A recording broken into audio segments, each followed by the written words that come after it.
주영석 기자의 뉴스 속으로. 뉴스 속으로는 예방과 치료의학도 최고, 리퍼도 최고, 시니어 어르신들에게 서울 메디칼 그룹이 최고, 서울 메디칼 그룹 제공입니다.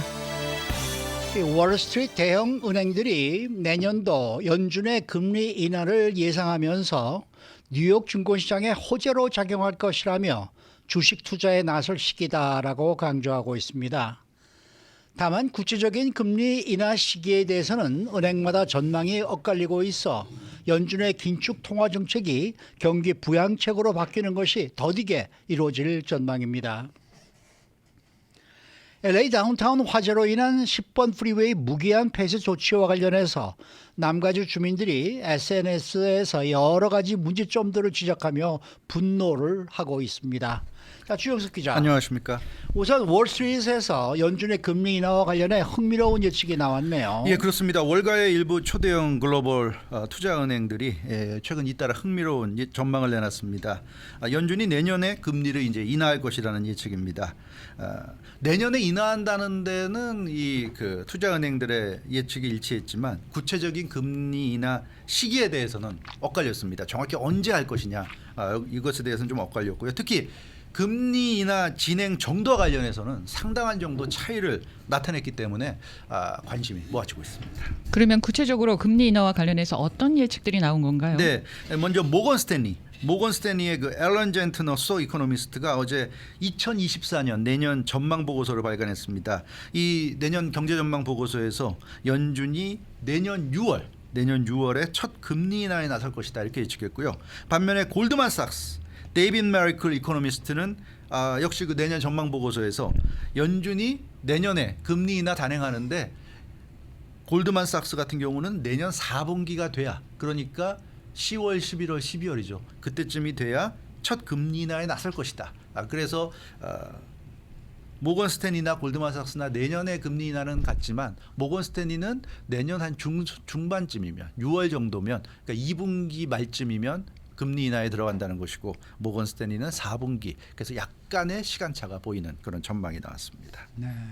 그러니까 금리 인하 시기에 대해서는 다소 차이가 나긴 하지만은 네. 내년부터 시작될 것이다. 이 점은 다 마찬가지인 것 같아요. 그렇죠, 마찬가지인 거죠. 네. 네. 그런데 뭐 결정적으로 다른 부분도 있다는 건 무슨 예. 내용이에요? 근데 뭐 사실 뭐 시작하는 시기가 뭐 이렇게 한두 분기 차이 나는 거 정도는 우리가 있을 수 있죠. 그럴 수 있다고 생각할 수 있는데, 결정적으로 다른 부분이 뭐냐면 금리 인하를 하게 되면 이제 얼마나 자주 금리 인하 하느냐. 사실 금리 인하가 한 번으로 끝나는 게 중요한 게 아니라 한 번에 시작했을 때 과연 그것이 이제 얼마나 연속적으로 자주 일어날 것이냐, 이게 사실 중요한 건데 여기에 대해서 상당히 지금 갈라지고 있습니다.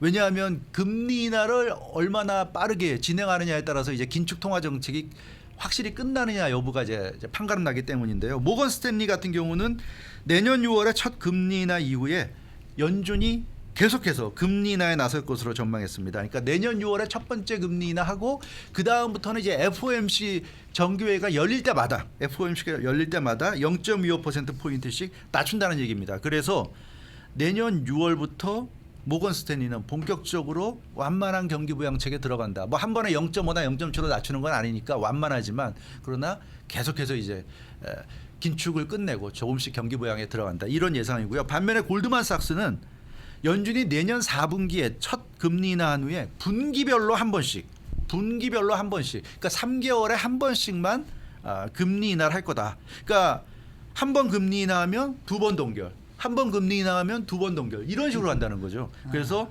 그 골드만삭스는 굉장히 보수적으로 그렇게 예측을 했습니다. 그 얘기는 골드만삭스는 내년부터 금리 인하가 시작된다 하더라도 그것만으로는 긴축 통화 정책이 끝나지 않는 거다, 뭐 이렇게 보는 건가 봐요. 예, 맞습니다. 그래서 골드만삭스 예상대로라면 뭐 한 번 하고 두 번 동결하고 또 한 번 하고 두 번 동결하는 거니까, 그리고 한 번 금리 인하할 때마다 0.25% 포인트만 하는 거니까, 네. 그러니까 그런 식으로 하면 사실상 긴축이 쉽게 되지 않는다. 긴축 통화 정책이 쉽게 끝나지 않는다는 거죠. 그래서 상당히 오래 긴축이 진행될 거다 하는 그런 얘기가 되겠습니다. 그래서 이 골드만삭스 예측대로라면 2026년 2분기까지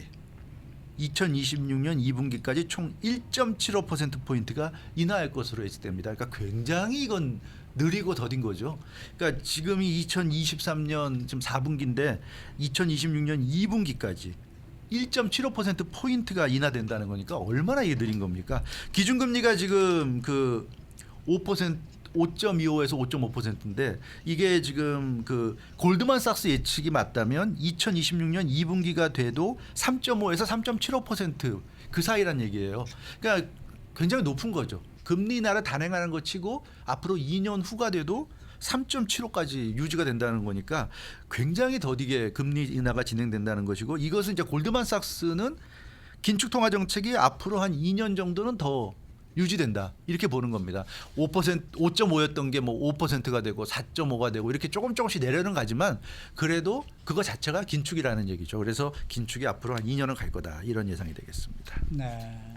그러니까 뭐 내년 초부터는 또 예비연에서 또 본격적인 금리 인하가 단행이 될 것이다 이런 예측도 나오고는 그렇죠. 있어요. 나오고 있어요. 그러니까 모건 스탠리는 6월부터 이제 금리 인하에 들어가서 계속 인하한다는 거고, 그것보다 더 빠른 예측도 있습니다. 바로 스위스계 투자은행이죠. UBS, 월가의 또 대형은행 UBS가 예상한 건데요. R&D 캡테인 UBS 수석 이코노미스트가 역시 내년 전망을 내놨는데 내년 3월에 첫 금리 인하에 나설 것이라는 예상입니다.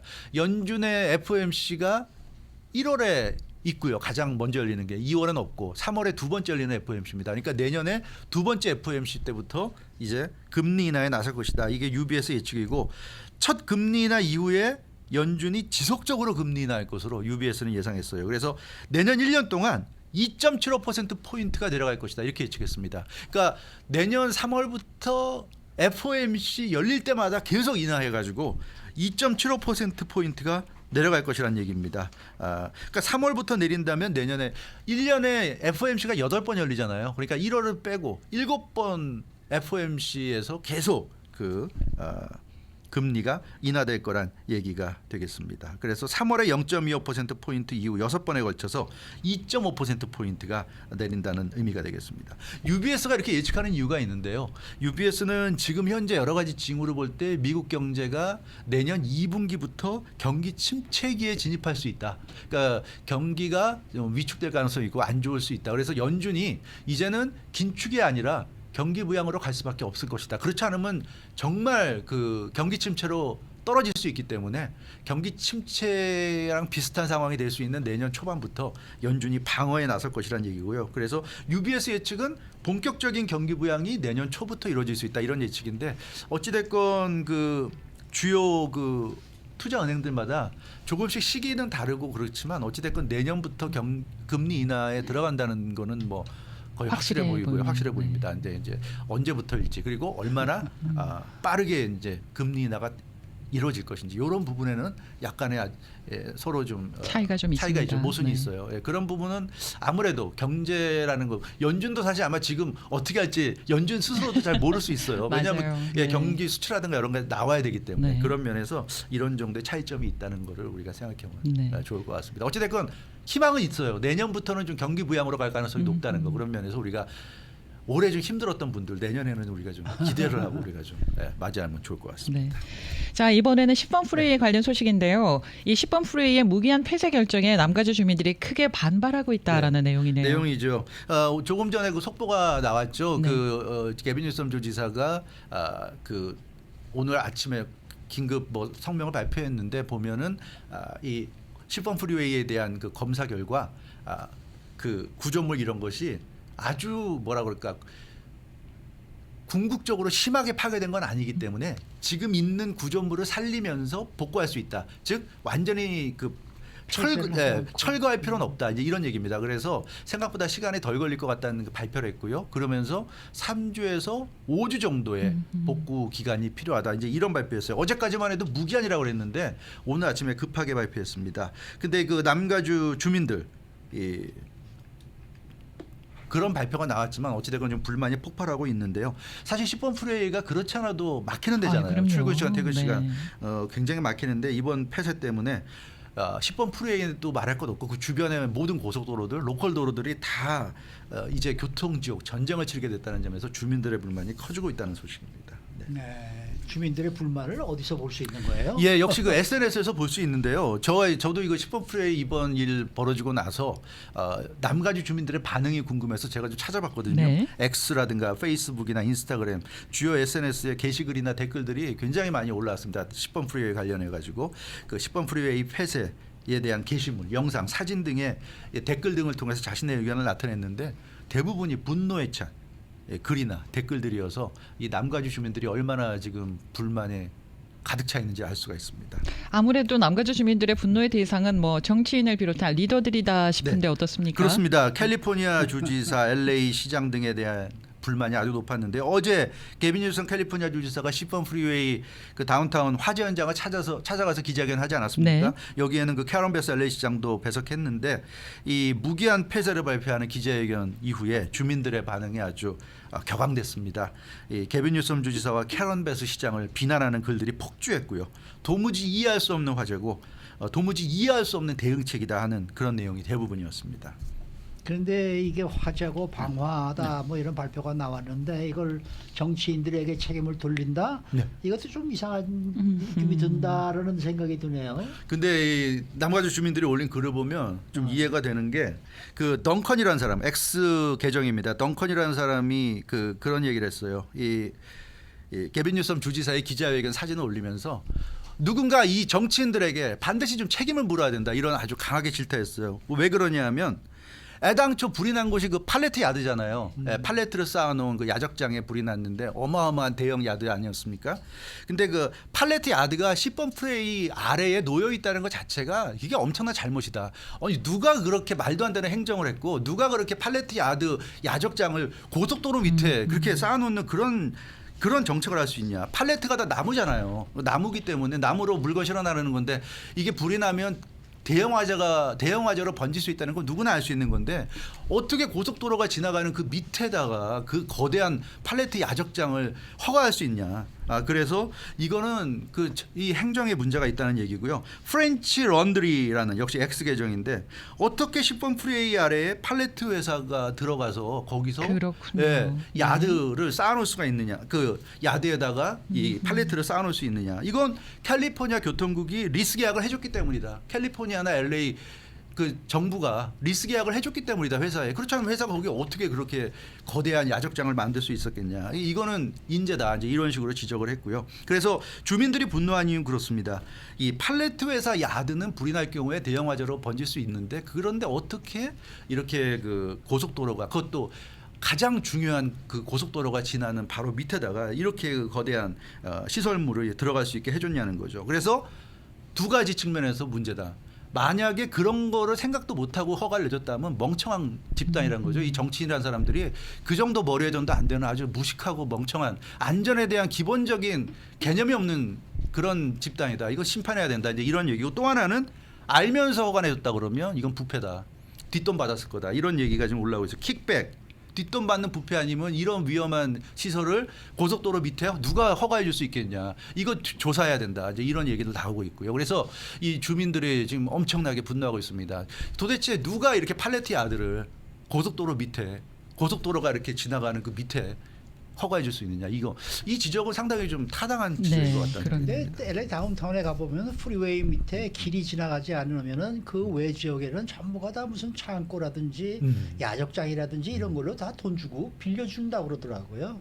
한국 분들도 거기다가 이 원단 장사 하시는 분들이 원단을 쌓아놓고 이 빌딩을 이렇게 벽을 막아가지고 완전히 창고처럼 사용하시는 분들도 계시고 그래요. 그러니까 그게 이제 일종의 하나의 뭐랄까 그 수입원이 될 수가 있다. 그러니까 그게 잘못된 거죠. 고속도로의 안전이 우선인데 그걸 수입원으로 생각한다는 게 문제고 아니 그 최소한 고속도로가 지나가는 그 주변은 완전히 비워놓고 그 다음에 좀 더 널찍하게 그 주변에 더 넓은 공터를 확보해서 거기다가 지금 말씀하신 그런 시설물들을 배치하는 건 뭐라고 할 수 없겠지만 이게 바로 밑이잖아요. 네. 바로 밑이라는 점에서 주민들은 분노하고 있습니다. 네. 근데 이 화재가 방화라고 하잖아요. 네. 그런데 아직 뭐 누가 일으킨 건지 구체적으로 모르죠. 이제 네. 나온 거는 없는데 많이 그 지적하는 게 노숙자들이지 않을까 그러니까 이렇게 이건 얘기를 하더라고요. 추측인 것 같은데요. 네. 지금 말씀하신 대로 누구도 누가 불질렀는지는 모르는 상황인데 네. 그냥 고속도로 아래 노숙자들이 텐트 좀 많이 치고 있잖아요. 많이 치고 예, 있죠. 그러다 보니까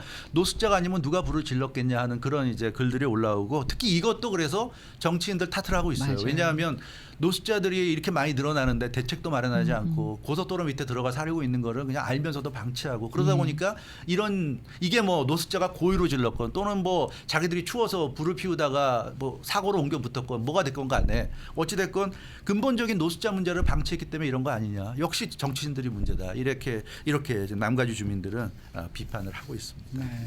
그야말로 SNS에는 지금 남가주 주민들의 이번 10번 프리웨이 네. 폐쇄와 관련된 분노, 네. 조롱 이런 것들이 아주 가득한 것 같아요. 강해요. 그래서 페이스북에 캐리 로자노라는 그 이름의 계정을 보면 10번 프레이 화재 관련해서 10번 프레이뿐만 아니라 남가주 주요 고속도로 모든 고속도로 그러니까 고속도로가 이렇게 통과하고 그 밑으로 이렇게 지역이 형성되어 있는 그런 곳은 전부 다 조사해야 된다 이번에. 당연히 조사해야 그렇게 된다. 해야죠, 이제. 그래서 네. 팔레트 야드 같은 게 설치가 되는지 확인해야 되고 그런 위험한 그 화재가 났을 경우 위험할 수 있는 그런 시설이 있으면 다 폐쇄하고 다른 곳으로 옮기든지 조치를 취해야 된다. 안 그러면 제2, 제3의 10번 프레이 사태가 일어날 수 있다. 이렇게 비판했고요. 또 해리 황이라는 페이스북 계정자는 고속도로 개선자 물론 이제 그 게빈 뉴섬 주지사가 3주에서 5주 걸린다고 조금 전에 발표를 했습니다만 이 정부가 605 프리웨이와 5번 프리웨이 확장하는데 10년 이상 걸렸다 이렇게 지적했고요. 그렇죠. 아마 10번 프리웨이가 다시 개통될 때는 하늘이 나는 자동차가 나올 수 아이폰 66이 나올 때쯤이 될 거다 이렇게 조롱을 했어요. 근데 아마 그러니까 게빈 뉴섬 주지사가 어제까지만 해도 무기한이라고 그랬는데 오늘 아침에 갑자기 3주 5주 발표한 것도 이런 그 남가주 주민들의 이 격렬한 반발과 분노를 보고서 정치인이기 때문에 이 뭔가 좀 빨리 대책을 내놔야 되겠다는 생각에 나온 것 같아서 좀 걱정스러운 면도 있어요. 그래서 정말 3주 5주 만에 안전하게 이게 재개통될 수 있을지 아니면 주민들의 불만이 커서 졸속으로 또 재개통하는 건 아닌지 이런 걱정도 있는 것이 좀 605 프리웨이, 사실입니다. 5번 프리웨이 확장하는 거 보면 정말 지금 생각해 보면 한 2, 30년 전에 시작했던 것 같아요. 제가 이민 왔을 때 시작했는데 그래요? 여전히 이어지고 있는 듯한 느낌적인 이- 느낌. 여기 프리웨이 공사가 굉장히 시간이 오래 걸리더라고요. 맞아요. 네. 네. 한 걸음 한 걸음 안 하는 그럼. 듯합니다. 그러니까 사람들이 뭐 한국 사람들 빨리빨리가 문제라고 하지만 어떨 때는 참 빨리빨리 정신이 빨리빨리 하는 거 예, 좋죠. 필요한 것 같아요. 네. 수고 많으셨습니다. 주영석 기자였습니다. 뉴스 속으로는 예방과 치료의학도 최고, 리퍼도 최고, 서울 메디칼 그룹 제공이었습니다.